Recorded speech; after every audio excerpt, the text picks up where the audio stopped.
Setiap kita dalam hidup ini tentu saja kepengen dicintai oleh Allah Subhanahu wa ta'ala. Tidak seorang pun di antara kita yang kepengen dimurkai, dimarahi oleh Allah. Jangankan dimarahi Allah, dimarahi mertua saja kita kadang-kadang bingung. Sementara kalau Allah yang marah kepada kita, kemana lagi bumi tempat kita berpijak? Kemana lagi langit tempat kita bernaung? Kalau Allah sudah marah kepada kita. Siapa orang yang dicintai Allah itu? Tentu saja tidak berangkat dari potongan dan penampilan. Kalau hidungnya mancung, kulitnya kuning lasat, rambutnya hitam ikal berderai, itu yang dicintai Allah. Tidak, bukan dari kondisi fisiknya. Pada jumpa kali ini saya menyampaikan sebuah hadis kursi. Allah Subhanahu wa ta'ala menyatakan, uhibbu salasan, aku cinta kepada 3 macam manusia. Ada 3 macam manusia yang dicintai oleh Allah. Siapa mereka? Tentu kita berharap kita masuk salah satu di dalamnya. Orang pertama yang dicintai Allah adalah uhibbu ahlas sakha. Aku cinta kepada orang-orang yang pemurah, orang yang ringan tangan, memberikan pertolongan kepada yang memang memerlukan pertolongan itu. Tidak perlu jadi orang terlalu kaya untuk menolong orang lain. Tidak perlu menunggu terlalu banyak uang untuk menolong orang lain. Aku cinta orang yang ringan tangan, memberikan bantuan kepada yang memerlukan. Bukankah segala sesuatu itu sangat banyak bergantung kepada latihan? Ingin bisa bertinju, latihan tinju. Ingin bisa menyanyi, latihan bernyanyi. Ingin bisa bulu tangkis, latihan bulu tangkis. Ingin jadi orang kaya, harus sering-sering latihan kaya. Apa latihan kaya itu? Ya latihan memberi. Kalau kita latihan badminton, kita bisa badminton. Kita latihan tinju, kita bisa tinju. Latihan kita menyanyi, bisa menyanyi. Kalau kita sering-sering latihan kaya, latihan memberi itu. Pakai lari di seribu, ada masjid, ada selesai 5.000, dan begitu seterusnya. Dan kalau kita sering latihan miskin, awas, ada harapan jadi juara masjid. Apa latihan miskin itu? Punya pun masih minta. Adalah kok di kampungnya, temannya datang rokoknya bukan makin masuk, malah sama teman yang datang dia bilang, bagi rokok sebatang.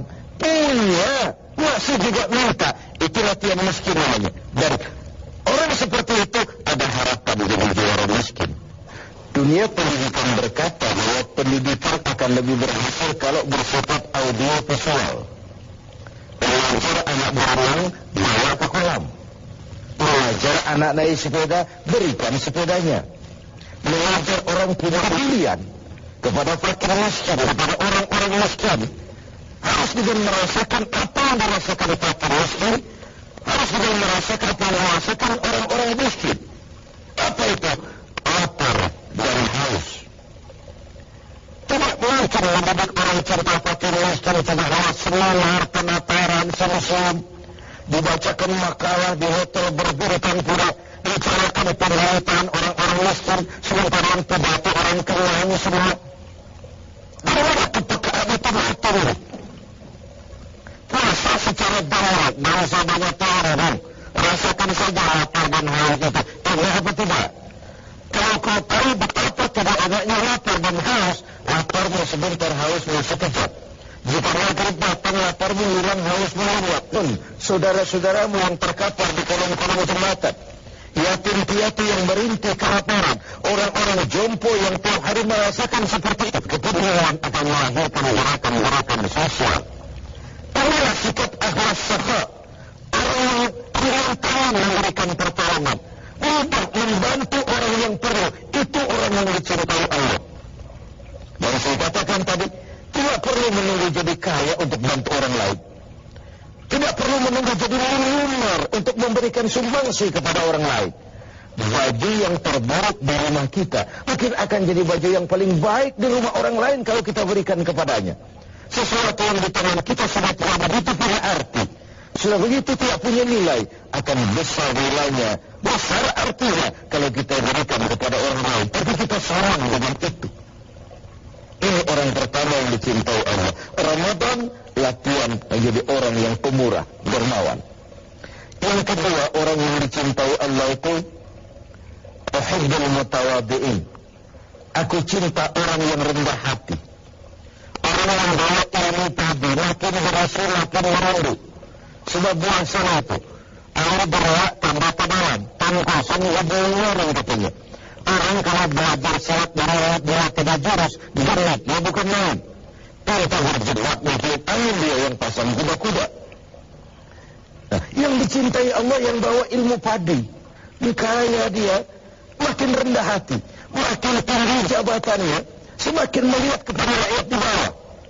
Kita perlu penelitian yang berbantah seperti tukang pasang genteng. Tukang pasang genteng itu belajar hati. Siapapun yang memanggil ke bawah dia menoleh. Lain dengan tukang gali sumur. Terambil banyak sebenarnya ke atas. Orang tersebut cuma kekuasaan. Dan itu yang kita rasakan sekarang. Kita banyak punya penguasa, tapi sedikit punya pemimpin. Kita kah politisi, tapi kita miskin negarawan. Allah satu kita yang berbahagia. Puasa membentuk sikap rendah hati, tidak melonjak menjadi angku lantaran sedikit kemampuan yang dimilikinya. Ia sadar akan keterbatasan dan kelemahan dari semua yang dimilikinya. Dia bawa ilmu tadi, serendah dia semakin tinggi nilainya di hadapan Allah Subhanahu wa Ta'ala. Sebaliknya, kesombongan adalah cermin ketidakpedean orang terhadap dirinya. Kalimat takabbaru wa takabbaru, membesar-besarkan diri, tidak besar sebenarnya, cuma dia membesarkan dirinya sendiri. Dia tidak percaya dengan dirinya kalau tidak dia besar-besarkan.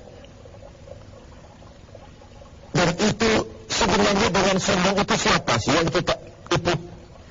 Ketika kita mengemukakan hal-hal yang sebenarnya bukan diri kita, siapa yang mau kita tipu? Bukankah nurani kita sendiri menjerit pada saat kita berkata seperti itu? Orang lain bisa kita bohongi, orang lain bisa kita tipu, tapi mampukah kita membohongi nurani kita sendiri? Sadarkah kita bahwa kita saat itu kita bohong kepada orang lain?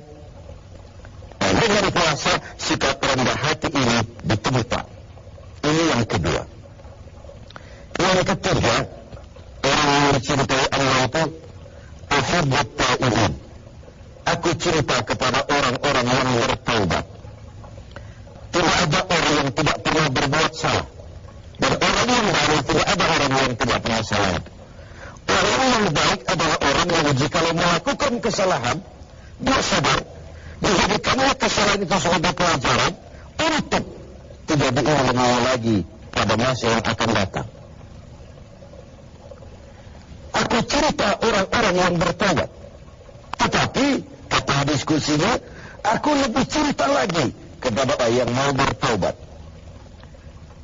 Kalau ada orang tua taubat, rasanya kan tidak istimewa. Memang sudah waktunya, wayahna itu mah, sudah harusnya.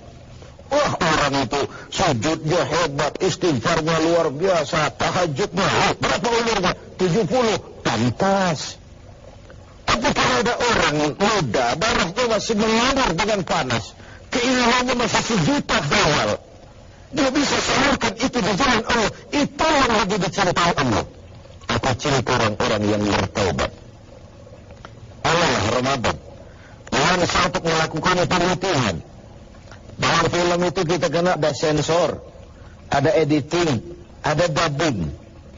Itu bisa kita lakukan dalam hidup kita.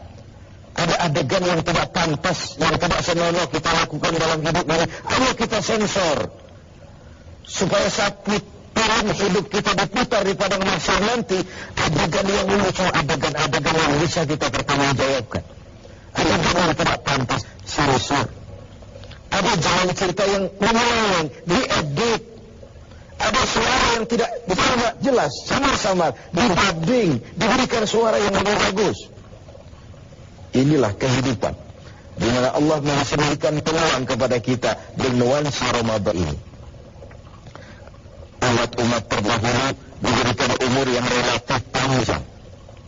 Nabi Adam 2000 tahun, Nabi Nuh 950 tahun. Rata-rata umatnya sekian itu.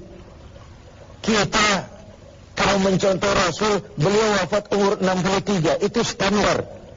63 tahun. Kalau sekarang kita sudah 50 tahun, masih tersisa 13 tahun. Kalau sore ini kita sudah 62 tahun 11 bulan. Kira-kira sebulan lagi. Tetapi untunglah kepada umat Muhammad ini, Allah memberikan ruang dan waktu yang punya nilai spesifik. Nilai ibadah di situ berlipat ganda. Dan itulah nuansa Ramadan. Bergantung kepada kita pandai-pandai memanfaatkan untuk melakukan pemutihan diri di hadapan Allah Subhanahu wa ta'ala. Sehingga kalau nuansa ini bisa kita gunakan dengan sebaik-baiknya, kita masuk dalam kelompok at-taibin, orang-orang yang bertaubat, yang kembali kepada Allah, meninggalkan segala kesalahan yang pernah dia lakukan, maka kita sudah berarti memanfaatkan nuansa Ramadan ini dengan sebaik-baik.